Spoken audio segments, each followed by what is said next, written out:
On June 2nd, 1998, 10 of the best trucks in the nation gathered in Hollister, California for 3 days of grueling off-road competition. Join hosts Stephen Cox, Jerry Bernardo, and Tom Collins as they lead us through this journey that pits man, machine, and Mother Nature against one another. We do not really understand. We don't know what's going to happen. So Top Truck Challenge as a showcase for engineering and as a proving ground for trial setups has become one of those things that we've been very lucky to be privy to and which we enjoy very much. We want to find ways to stop most of them in any given event. So they got to separate the men from the boys. It has turned out to get more extreme every year. The rigs have also gotten a little bit more capable of handling the extreme, and so that's why it's gotten more extreme.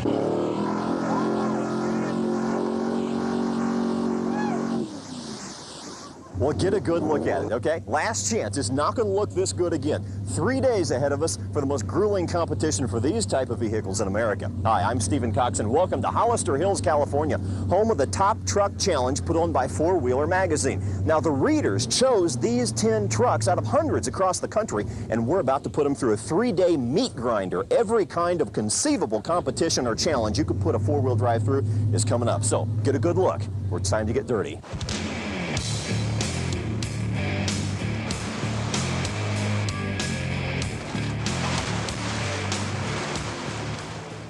But what we've tried to do here is create a competition where we can get people from around the country to get vehicles that normally would never see each other to a central location where they can compete in a decathlon kind of event.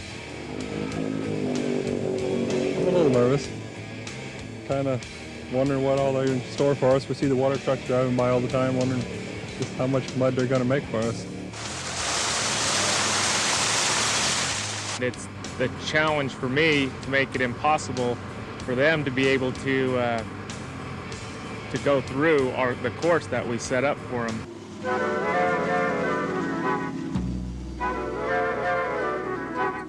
The vehicles that win, though, are always unusually well balanced. They are pretty good at everything and great maybe at something, but not a lot of weaknesses to expose. That's the kind of vehicle that wins Top Truck Challenge. Not too specialized, strong in every way, and with a driver who knows his vehicle and can let the vehicle's strengths come out. Well, from southern Wisconsin, where we see everything from the rolling hills of the moraine parks to deep sand and, of course, the deep mud. And the mud is what I really designed the truck for. Did you ever guess at how many horses are under the hood? I'm pulling 525 without the nitrous oxide and about 250 more with the nitrous oxide. I'm going through junkyards and stuff for parts like that, trying to keep it as cheap as I can. Drive it every day, so my daily driver back and forth to work. What is the story on the hat? I love it. I got it 3 years ago at a truck show. I never brought my truck to shows because it was never nice enough. So I just bought the hat at the show to keep my ears from getting sunburned, and it just grew on me. Every show I go to, everybody's like, "Where's the hat?" And they know me from the hat and stuff, from messing around. It attracts attention pretty much, and it stands out. My dad owned this truck. It was sitting out in a field, and we decided to pull it back out, broke all the rust off, and just started adding, and one thing led to another, like everything. And next thing you know, it's the most expensive thing I own. The RPM range is kind of unique on here. It goes from 850 RPMs, which is low lugging range, all the way up to 8,500. And the engine's built for 10, but well, maybe this weekend we'll push it that far. If you put straight radials on it, it would handle like a sports car, because the only way to get the body to articulate or to move, which is like body roll, is to actually articulate the axles. So on the highway, it'll just hug the corner like it's on rails. My mother actually loves to drive this vehicle. It was just a street-driven truck until 1983, and I bought it and did modifications throughout the years, drove it on the road for many years, and then kind of turned into this after about another 10 years. And then it's been in this form for the last 3-4 years. Off-road it heavily. Took me about 2 years to build it.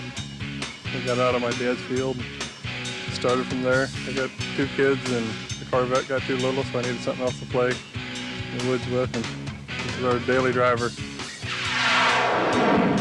We were talking about the engine, and that part I would like to repeat because it's really interesting. You built your own. Yes, I did.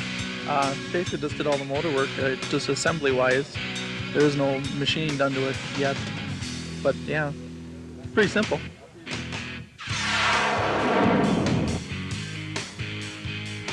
I bought it to play with, and I bought it to modify. That's the point. I built it for the narrow California trails, and actually a lot of horsepower on those trails means you usually end up breaking stuff. Probably got the most money tied up in the engine than anything else, because it seems like everything for a Jeep motor is expensive. You know, you can build a Chevy 350 for half as much as what I got that and have the same motor. But I was goofy and had to stay with the Jeep. Basically, I took a Jeep Wrangler frame and I've had to shorten it up and narrow it to fit this body. Use a lot of Jeep Wrangler stuff like the fender flares, the rear end, the front ends, all off the Wrangler. Basically, the only thing that Samurai left is the body. Mike Niebuhr and Quagmire took top honors in the show and shine, just edging out Heath Biggs' Scorpion and Dan Schwartz's Scout. One judge said he gave maximum points to Niebuhr's Behemoth rig for its sheer beef. I can't argue with that. Scorpion's unique off-road machine topped the rest of the field in engineering points. Flexibility is an important part of four-wheeling, and the Top Truck Challenge doesn't ignore it. Tom Collins is down at the ramp test where good engineering and flexibility is needed to win this event.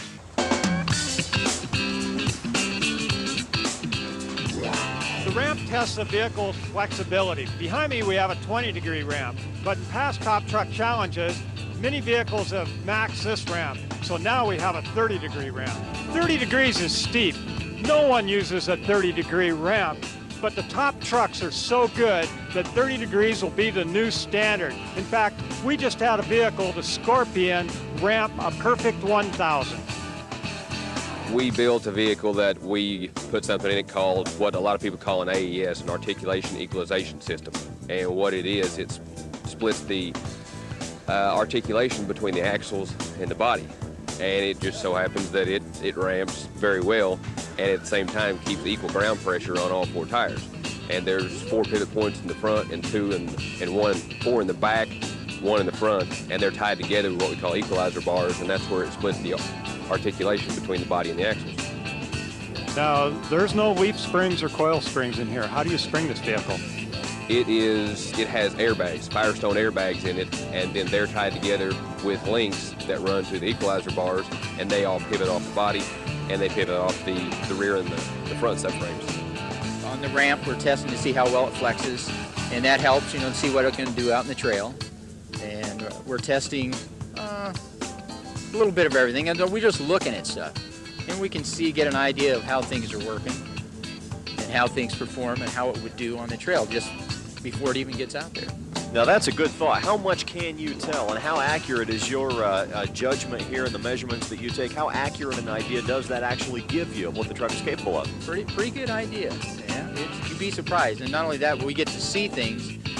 Just like this vehicle here, he's up there and he's actually leaning to one side. I don't know if he's got some type of something he can adjust on it, but some of them do. They have certain things they can adjust. They can play with the vehicle for certain obstacles. And it's kind of interesting to see what they're actually doing with it. You're an observer of technology as much as anything. Right, yeah, exactly. And everybody's got ideas. There are all kinds of different ones out here. What are some of the more innovative ideas that you've seen? Whether or not they worked is irrelevant. Well, with this guy here, he's got definitely an innovative idea as far as the rear differential assembly. As far as strength. He's basically bulletproof.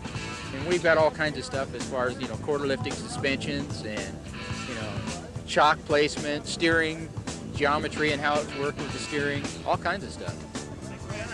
What makes your Jeep so flexible? Well, we'll start out with basically stock Wrangler springs, which makes them real flexible. They're not real stiff.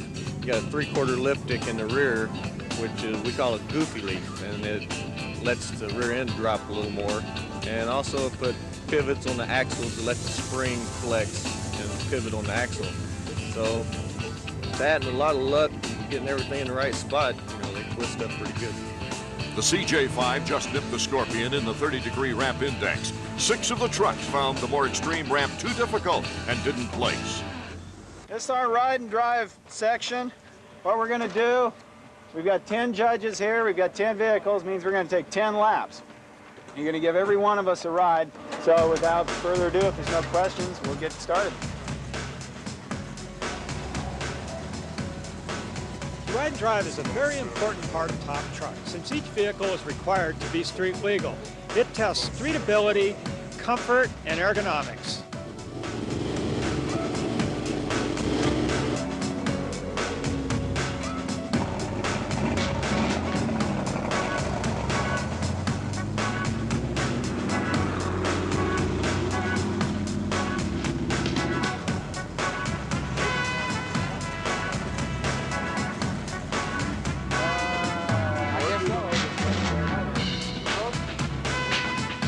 Generally, the more stock a vehicle is, the better it rides on the pavement, and Richard Larson proved this to be true, as his almost stock Land Rover takes the ride and drive honors from the judges.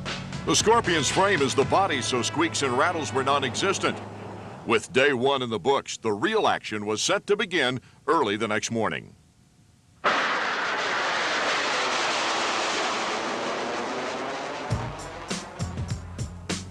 We're at Hollister Airport, and this is the acceleration portion of the Top Truck Challenge. You got roughly a quarter-mile course, and the pressure is on. You only get one chance. If you blow it all on wheel spin, you're done.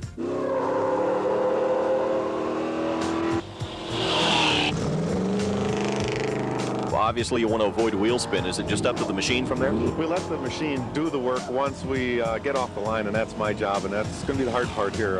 Acceleration test for trucks is not normally a normal test, so it's kind of out of our realm of operations here, but we're going to give it a shot. You got a ton of horsepower under the hood. How does that compare to some of the other guys? I got about the most here, but that also means it's the hardest to handle, and smallest vehicle means it gets worse yet, so I'm going to give it a shot because these guys are really tough, and that makes me work that much harder. Vehicle weight play a big factor here? Yeah, it does, in both ways. One, the heavier vehicles have more traction, but then on the other hand, the lighter vehicles can go faster. So you have to use what you have to your best advantage and see what happens.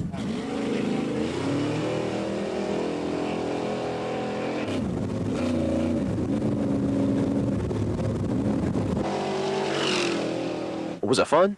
Oh, it was just incredible. Yeah, what a ride. I saw a big smile on your face coming back down the stretch. Oh, yeah, I couldn't have been happier with it. It performed real well. Didn't miss a gear or anything. Well, you threw a bunch of money under that hood. Tell me what's under there and how you feel it performed. I think it performed excellent today. Today is the day. It's been working down for. There's a 468 cubic inch Chevy big block, Brodex aluminum headed, port fuel injected, and nitrous oxide assisted big block in there. And how much of the horsepower comes from your nitrous bottle? I get about 225 horse boost, a total of about 700 horse I'm throwing to the track today. Okay, I gotta ask you what your tack and your speedometer read at the end of the run. Well, the tack was just shy of 6,000 RPM in second gear at the end of the run, and I was pulling over 80. Was that all it'll do? I mean, is there anything left if you had more runs to work it? I've got another gear left. Well, it took off a lot better than I thought. What do you think? He was flying down the front straightaway. But the question is, can he stop it again, especially with these front tires? I'll tell you what, Tom Collins, let's check in with him. He's standing all the way down at the end. When you speed it up, you have to be able to slow it down. Large tires test brakes to the max. This is the Top Truck brake test.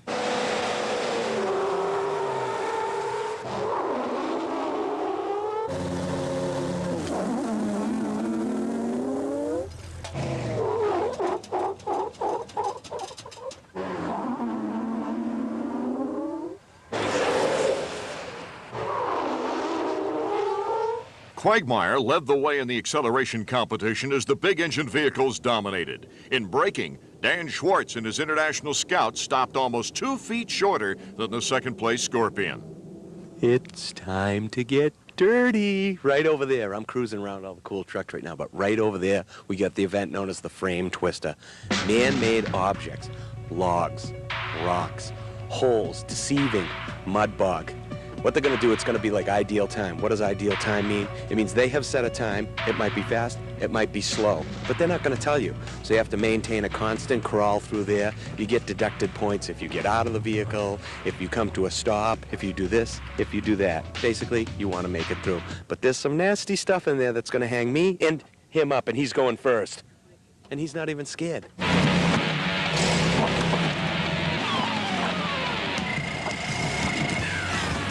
The frame twister is our first true 4x4 challenge. It tests articulation, traction, and overall vehicle design. Ground clearance is going to be the ticket here.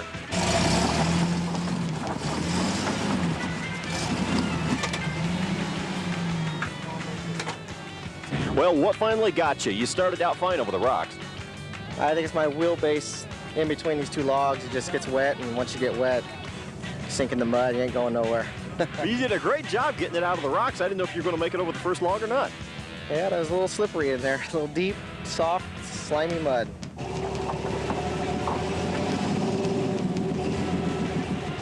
Is anybody going to make it through this? This is deep. All I can say is good luck to everybody.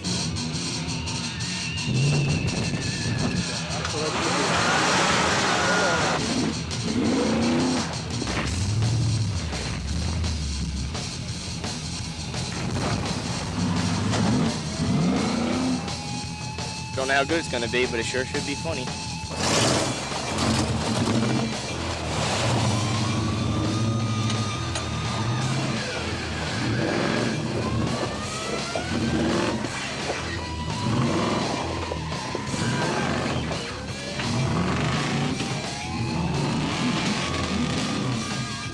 Well, your strategy apparently had a lot to do with your right foot. I thought you had a good chance.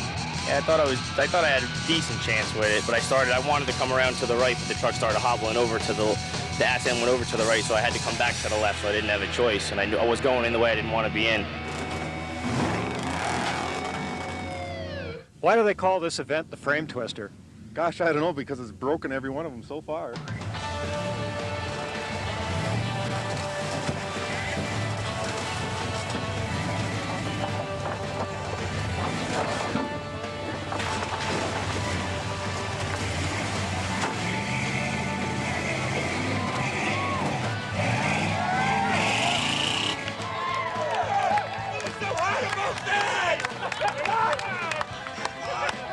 What's so hard about that? Get the cones! Elapsed time, 20 seconds! Bring it on, man! Hey, what was so hard about that? No, that was all right. Drive in the field. Hammer down, right? Hammer down, gas and steer. You even took on extra passengers. Extra weight, no problem. Keep the back wheels down. Yeah, you're the man. What did you think of his performance? I think you gave us the luck that we needed. Don't suck up to me. You can still be on TV.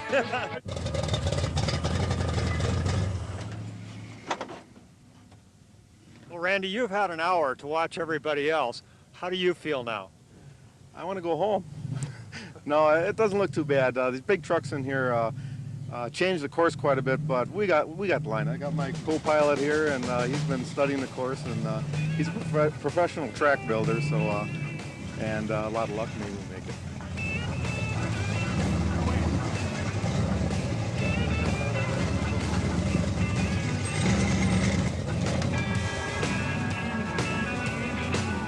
Well, it can't be done much better than that.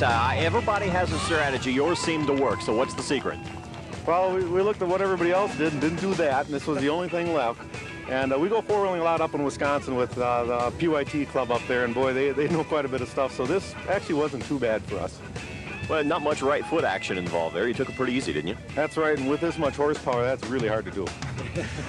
Talk about your line. You guys went further right than maybe all but one other competitor there. Yeah, the reason we went further right is not because the rocks were better, but because that way we could take just a little bit of an angle off the log. You never want to hit both tires on the same log because then you're twice as stuck.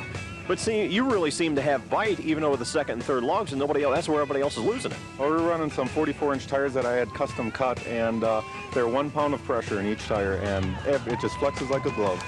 Well, you got the secret, thanks. Okay, thank you.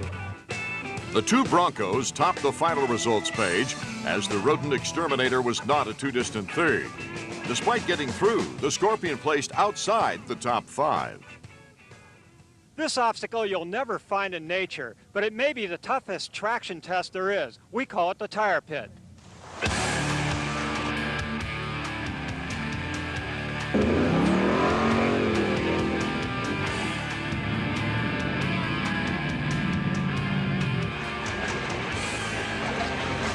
It's definitely more difficult. They've added water and they dug it out. They dug up all the tires. So it's like trying to drive through a whole big pile of rubber bands. It's amazingly difficult. I don't think there's too much strategy as far as driving technique that's going to get you through this. It's going to be more momentum due to all the water.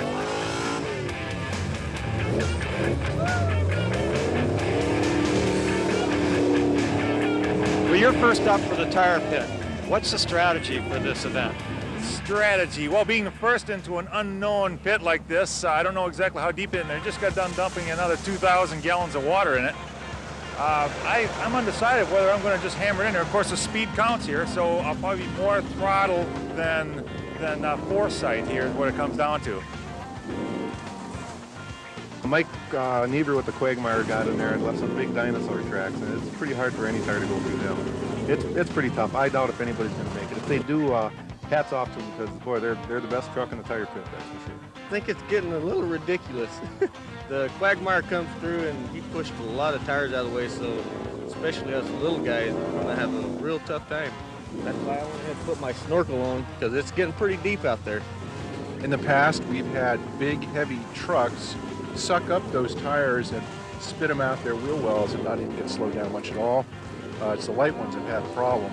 In this case, the heaviest truck we have here is having a win. Mike, what happened out there? We unlocked the hubs to check make sure everything was still connected in, and we didn't re-engage them. Hey, Tom, you had a broken front drive shaft. Did you have any hopes of making it through here at all? Not in a sane mind, no. Why did you even bother to attempt it? I didn't drive 3,000 miles to let it sit in the woods. Well, this is a new strategy. The rodent exterminator is going to go through under winch power right away, and this may end up being the winning combination. Tom, why are they getting the winch out right away? Because the co-driver is kind of girlish, I guess. He doesn't want to get wet, so he wants to walk alongside the pit with the winch cable in his hand so he doesn't have to get out when the truck does get stuck. Well, that's a high-speed PTO winch. Do you think hooking it up first would be a good strategy? No. Go until you get stuck, then when you can't go no further, then hook it to something and pull yourself out. Winching's almost always a last resort. If you can get through under your own power, it looks better, and you get more points that way. It won't slow them down, because the winch isn't that fast. The tire pit's now turning into a team winching event. The role of the co-driver is becoming more important than the driver.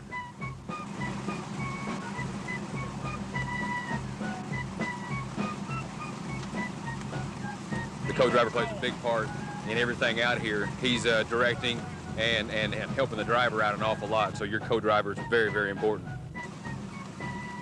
Candy became a real important factor in getting through. I told her, I said, you wanted to come and ride, you know, you got to get dirty, get muddy, get wet, you know, that's part of the game. She's like, let's go. Pretty unique to see a lady out here diving through the mud. Yeah, I'm not scared. I love to do this. I come out with them all the time. You guys actually had a great time. Yeah, we did. We had more fun than anybody else.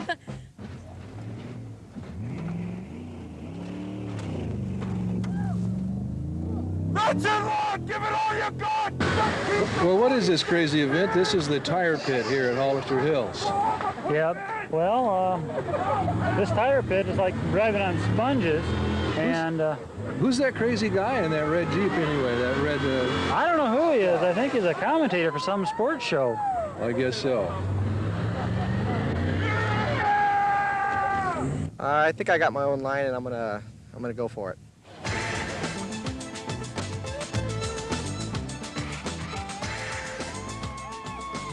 All right, we're going to have somebody make it with a technique of just doing it a little at a time with a nice lightweight vehicle. Yeah, you did that like you were walking on soft snow. Yeah, just took my time and get the tires spinning slow. I think helped it out a lot. Catch the tires instead of spinning on top of them. Well, that's a high five for sure. So the Samurai recovers after a disastrous showing in the frame twister to claim the win. Epperly CJ5 overcame the Quagmire's tracks to place second. Meanwhile, the more powerful machines found themselves at the back end of the results page. In the past, the mud pit has favored high horsepower and big tires. Here's Stephen with the action. Well, thanks, Tom, and welcome to the mud pit. It's about 150 feet long. They've filled it up with 3 to 4 feet of water, and there's not just mud on the bottom, okay? There's like mounds of, well, think of a speed bump underwater. That's what it is. They built these 2 feet mounds of mud, and if you hit one in your truck, you're going to come to a very abrupt stop.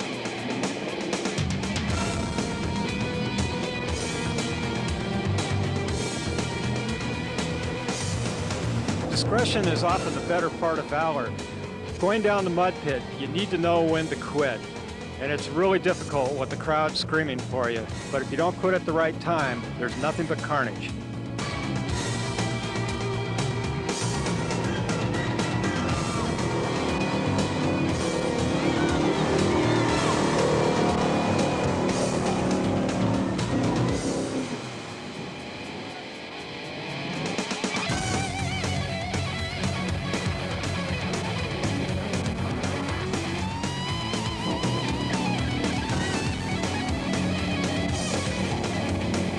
Corey, is there anything you'd rather be doing right now? Man, this thing is covered with mud. You know, Corey, you have attained near legendary status with your run. Did you realize that? No, I did not. That was a good run. I mean, you've almost made it. Yes, I did. I wish I could have, but... What stopped you? The goo.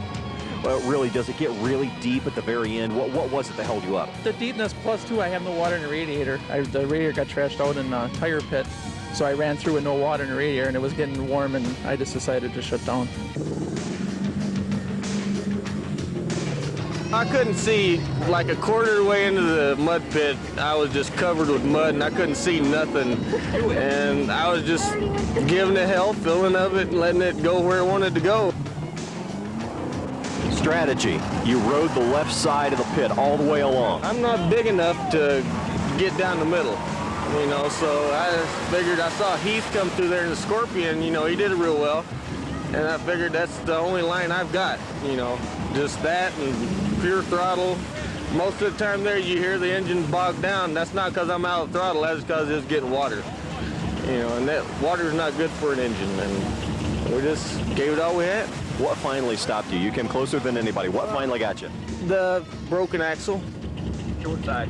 This side. Okay. Yeah, the broken axle. I better get to it. Okay, hey, thanks. Not only do the drivers have to be tough, they also have to know how to fix the stuff that they just wrecked down in the pit. You gotta have arc welders, tools, spare parts. I don't know the names, all the stuff. It's very technical. You ride, you floor it, it breaks, you fix it, you continue on. You persevere, you dominate. You four-wheel. Broke my front drive shaft, and we sent people to San Jose, like an hour and a half away drive for parts, and we're waiting on parts and hoping for them, and we're gonna tire the tank trap, which is supposed to be the king of all mud holes, and we're having trouble getting through the little ones, but we're giving it our best try, and international race going through. It's rough. You have to learn how to drive elegantly. If not, you're just building a vehicle to come out and stick your foot to the floor and hope it doesn't break. And out here, it will. If you've got the foot to the floor, it breaks. There's no doubt about it. They've built it, everything out here, so that, you know, you have to learn how to elegantly walk through it and do it with a certain pace, or else you're fixing it, as evidence here today. I mean, they all have their breaking points or limitations, and I think we've seen some examples of that today where the driver said, hey, look, my vehicle's not set up for this, and rather than just kill it to prove something, I'm going to save it for the other events and winch through this or just not do it, you know. And that's important, is knowing your limitations, your own and your vehicles. And I think that's what we're looking for as much as anything. Anybody can just stand on the gas and go till it blows and say, I would have won if it hadn't blown up. Well, of course. The story I see here is the competitor had failed to make the mud pit. He is drowning in a sea of tears. He wept by being denied victory. That's how important, how extreme this challenge is. Ah! We are vindicated of that. We did find out that we had the hubs locked in. It's just that there is component failure going on in there. But there's not enough time to repair it or tear it apart, so we're gonna do the best we can today.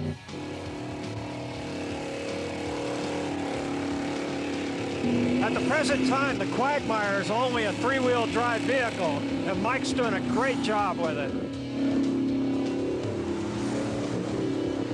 That's a never give up attitude on Mike's part. He's gonna do it, 3-wheel drive, yeah! Come on! Yeah! You know, all I could see. Give me a second. All I could see is the window was rolled up and the mud was like right at the edge, and I'm just going, Water's rolling in on the inside. I see they've got a hole in floorboard. It's just pouring in. I said, watch your feet, you know. Tell me this though, three-wheel drive. Yes. Well, I started out with three-wheel drive because the locker blew on one of the first events. But I guess it caught in halfway and we lucked out. The vibration, the noises inside the truck, you feel every lug catching on the corner. And I took this left side here because I saw that it was a little shallower, but up here towards the end it was pretty deep.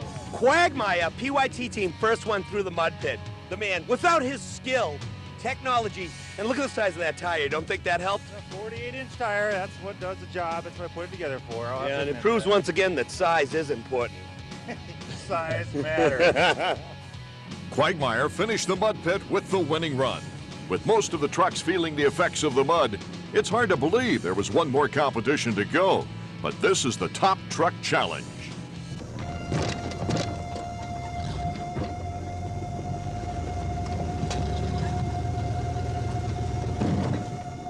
Where we're sitting right now, TC, I don't think is considered a nice little trail ride. This is pretty gnarly. I mean, the home viewing audience, without seeing a vehicle going through here, would assume one could not. Well, you talk to some of the rock crawlers, they'll tell you this is a great trail ride. This is what they go all over the country looking for, and they build their vehicles special for this.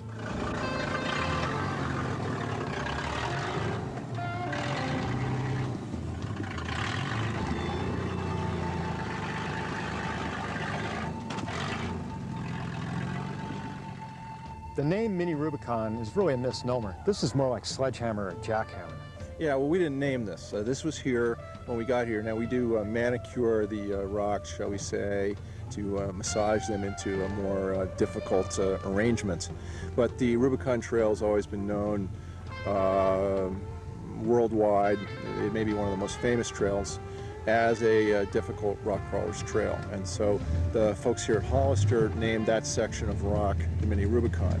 It is, at 90 feet, it probably is harder than anything you'd run into in the actual Rubicon Trail. I got water in my transmission. It's trying to blow the transmission fluid out. What are you going to do? Keep going? I'm going to keep going.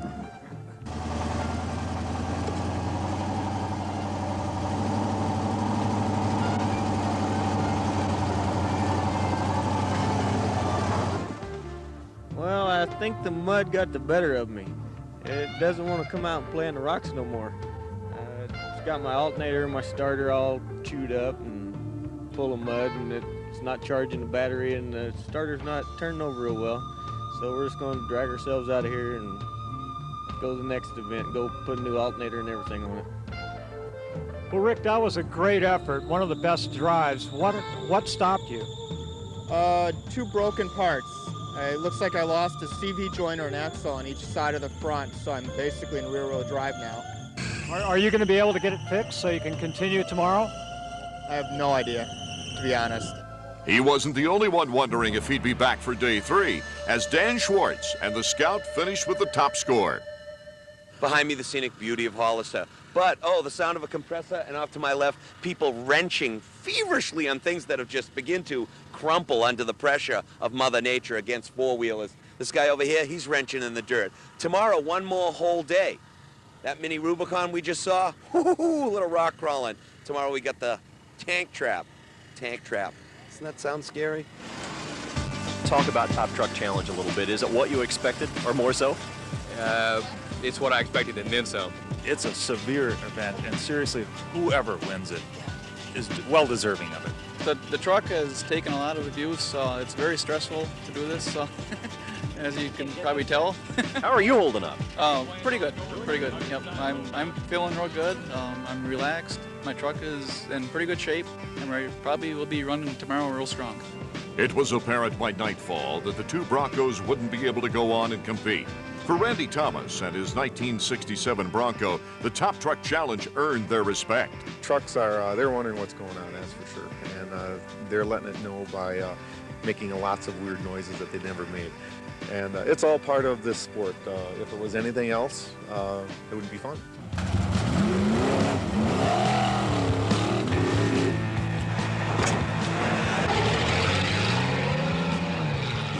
Well, they call it articulation, and it's especially critical on a tight, twisty course like this. You and I know it as chassis flex, and we're going to measure it right now.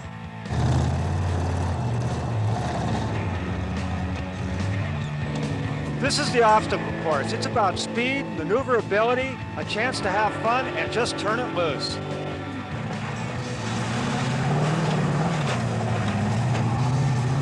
Well, Brett, you got her back together after the water intrusion into every orifice this vehicle has. How much fun was the obstacle course? It was a lot of fun. It ran good. I was kind of worried because I got like 0 pounds of oil pressure right now, and I don't know if it's just the gauge or if I really have a problem. So it kind of concerned me, and I just gave it all I had, and it made it. Well, I had to take it easy because it's real tight in there. And my tires are still aired down a bit from yesterday's events. I never got a chance to air them back up. What sort of money's involved with things that, you know, to get out here and things that you've broken? I mean, is this costing you an arm and a leg? So far this week, I think it's $650 worth of parts busted. You think you can bring home the trophy to Jersey? Well, if it amounts to broken pieces, hell yeah. Last night I saw that you were pulling out axles and replacing a lot of parts. Is the Land Rover going to make it for the whole day today? It looks like it will. We were up till about 3 a.m. last night. Got up at 6 this morning to start again. But yeah, things are looking good.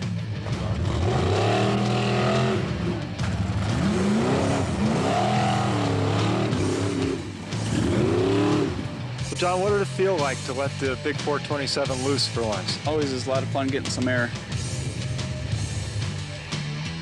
It's kind of fun to not have to be very careful and just stick your foot to the floor and see what you can do with it.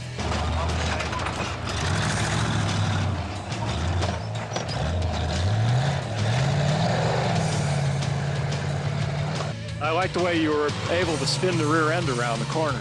That's one nice thing about this. It's light enough that you can throw the rear end around pretty good. Like a little sprint car. Exactly.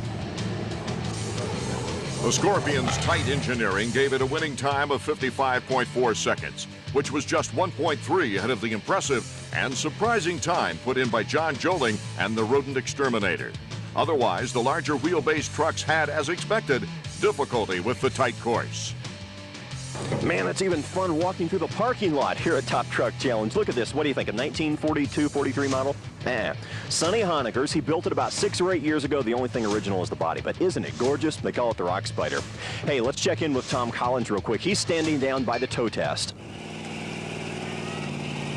Why pull a dump truck? Because a good truck has to be able to tow. You might have to rescue your friends. You'll probably have to tow a trailer. What does it take? Big horsepower and being able to put the power to the ground.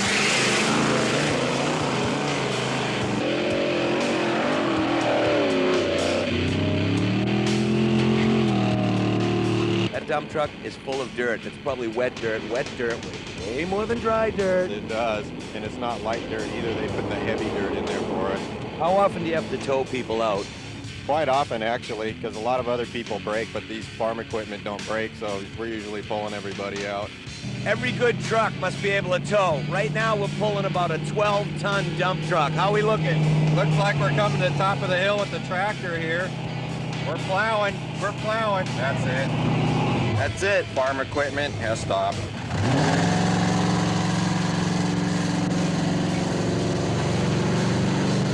Well, Tom, that was a great pull, especially considering that you have a clogged exhaust system. Thanks very much. She did better than I expected her to do, because I think the passenger side bank of plugs is pretty foul because the passenger side cat's clogged. But I was happy with it. She surprised me again. I didn't think she was going as far as she did, but she's still together, she's still going.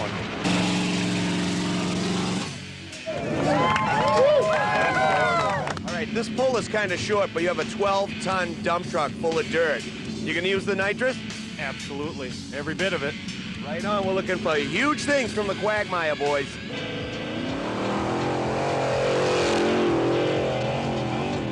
Now, there are finesse events and there are brute force events, and the 24-ton dump truck is definitely a brute force event.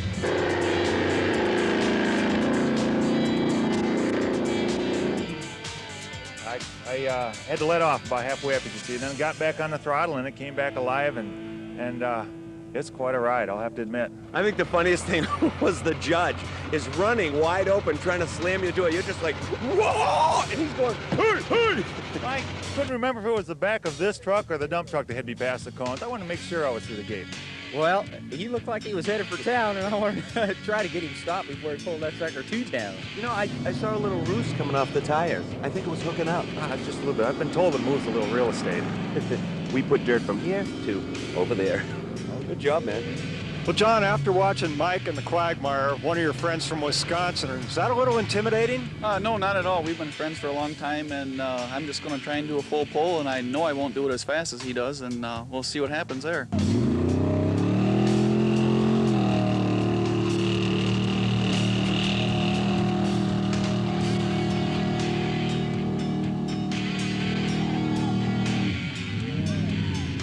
Well, John, that was a great pull, not quite as far as you thought you were going to go. It was great. I was happy with it. I did all I could do. I didn't break any parts, and we'll go on to the next event. The Quag's power came through again with the full pull, as the Rodent Exterminator finished with another second place. With the tow test complete, it was on to the world's premier off-road event.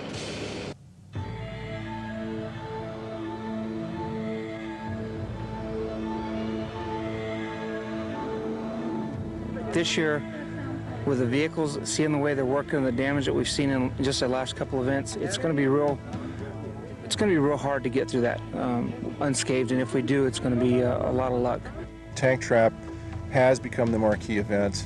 It's an amazing sight and something that I have a hard time expressing. Every time I walk up and down it, I can't believe we're doing it. And yet, every year, someone surprises us and drives right through it. So it's really something that I enjoy watching. I think it says a lot. I mean, it's completely original. There's no such thing as an uphill mud bog, but that's really what it is. A serious advantage to going first, because after we get through there's going to be some really deep holes after we get through tearing it up, and anybody that gets through here before anyone else is going to have a definite advantage. Are you ready for this, Cody? Yeah. Are you sure? You looking forward to it? Yeah. You know this water's deeper than you are tall. Yeah. You can swim, can't you? Yeah. Tell me you can swim. I can swim. Okay, well look, guys, we're gonna let you get going. Any nervousness at all? No. Yeah. Yeah. Mixed reactions. Hit it, guys.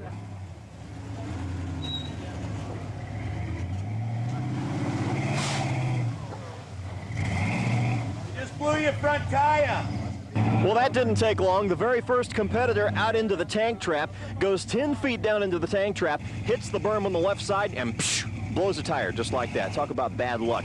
They wanted as quickly as they could to come back, start over, and re-air it, but once the clock starts, you're in the tank trap, and you're not coming out unless you get out yourself. Damn jack won't work, man. If you're standing here, you're videotaping stuff, you watch this guy go down 10 feet and bang, he loses something. Does that make you no more nervous? No, not more nervous. My stomach's already twisted, knotted, and there's stuff crawling around there that shouldn't be there. So no worse than I was before.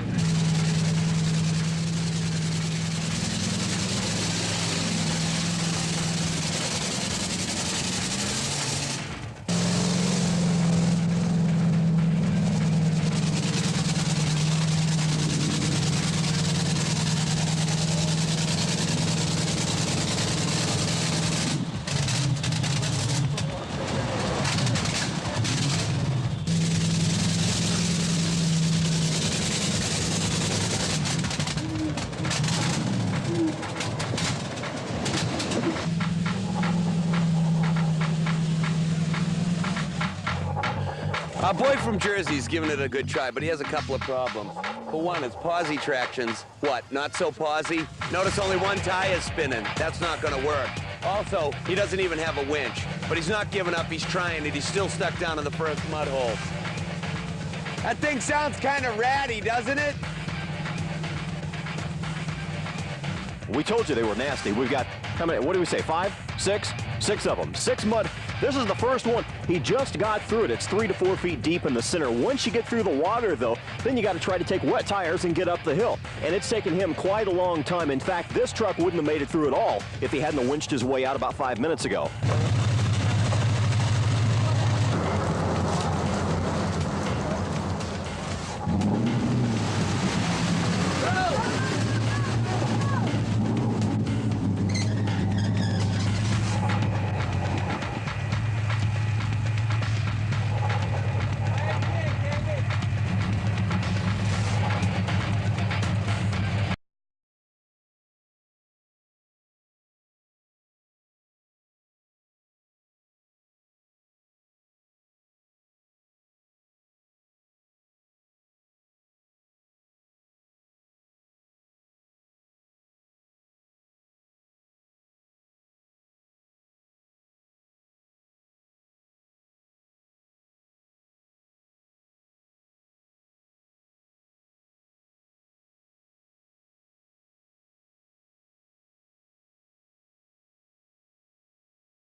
think of the obstacle? Obstacles. The whole thing is an obstacle. I shouldn't even have been there. But I made it and I'm happy. Unfortunately, you timed out, but you still got to continue on because it would have been a horror show to go backwards. You get to see the rest of the course. Yeah, that's what I really wanted to do. I wanted to see what the rest of the course was, and it was. After the midway point, it was a lot easier. Yeah, I got a broken mirror here, but I think the broken mirror is really the least of the problems.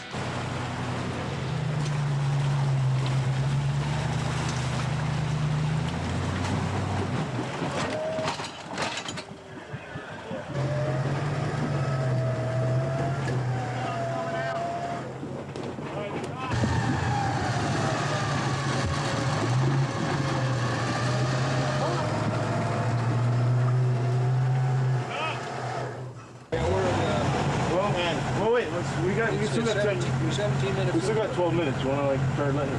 We'll think about it a little bit. Now, see, Rick was about to call it a day, and you're the diehard. No, I'm saying, you know, we still got 10 minutes left, and might as well use it. Might as well use it. Yeah, there's, you know, no problem with trying to use all the time that you have, really.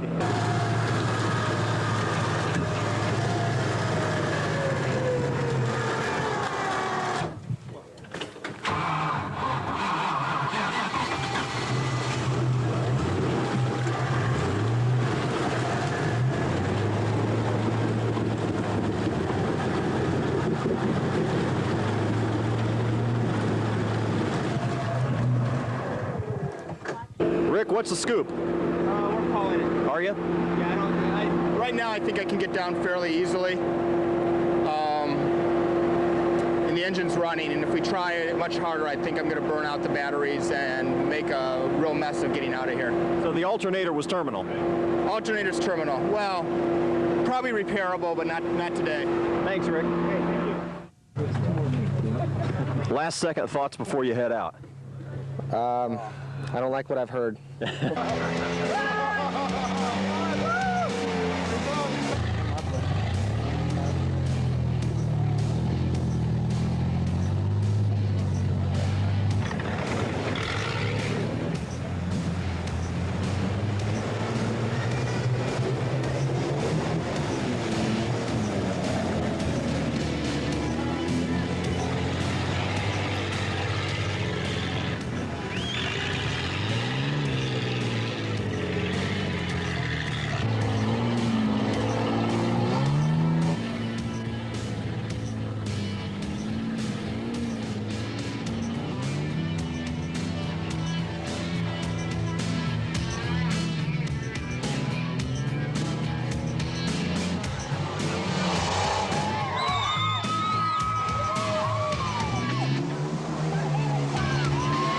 Yeah, 3/4 of the course, and the crowd is going wild for the boys in the white samurai.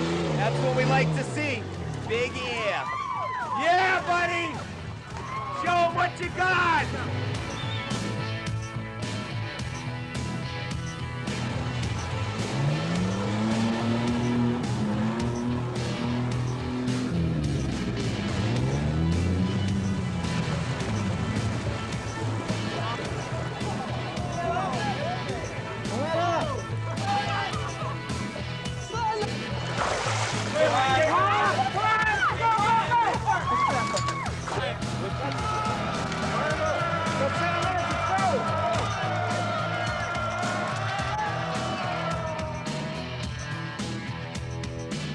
Winch is packed up now, and his starter motor's not going. Probably has a dead battery.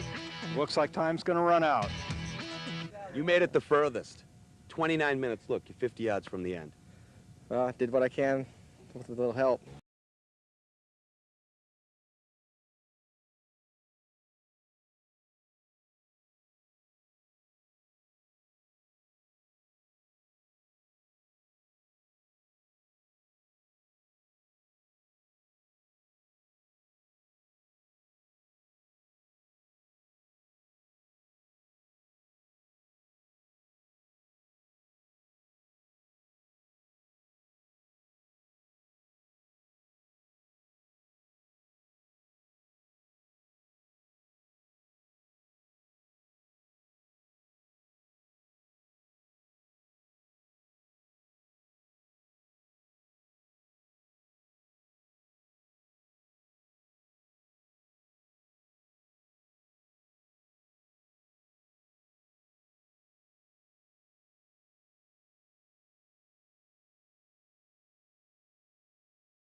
vehicles. At 10 a.m., the winner of the coveted 1998 Top Truck Challenge Trophy was announced at the Old Schoolhouse.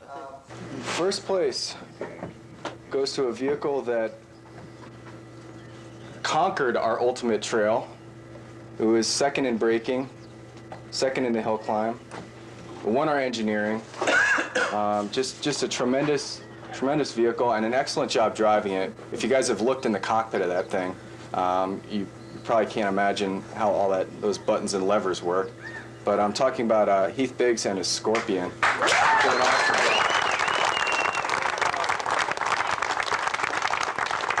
There were a lot of good trucks here. You have to be very proud to beat them. Oh, it's amazing to be voted top truck out of this bunch of guys is amazing because there's some exceptional vehicles in this bunch. Now that you've done this, what are you going to do to top it? I don't know if anything can top this one. Right now, this is the ultimate. The feeling's very good. Heath Biggs and his Scorpion proved that a well-balanced and consistent performance is key to winning the Top Truck Challenge. In second place, the CJ5 just edged out the Quagmire by a half point. The previous night, the competitors voted on which truck they most wanted to own. And there was very little surprise as to who would win the award known as the People's Choice. Lee was a Quagmire. So come back up, Mike.